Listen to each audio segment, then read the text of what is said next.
কি গাছ? ছোট সস। ছোট সস। এর আর কোনো নাম আছে? এটা চন্দনী বলে। চন্দনী। হুম। এটা কি কাজে লাগে? এটা তরকারির ভিতর দিয়ে খা। মানে গ্রান কি সজের মতো না অন্য কোনো রকম অন্য কোনো গ্রান আছে?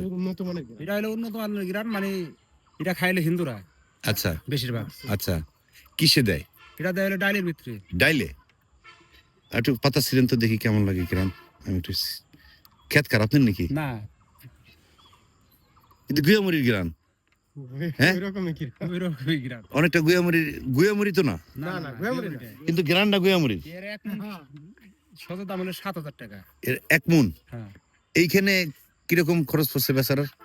ফলন তো ভালো হয় নাই দেখা গেল। ফলন তো ভালো নাই। কারণ কি? কারণ এই যে লাগবে হলো সার। সার পানির অভাবে, তাই না?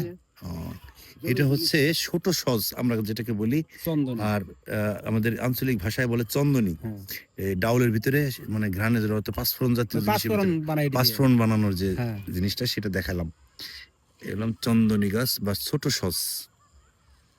ঠিক আছে ভাই, ধন্যবাদ আপনাকে।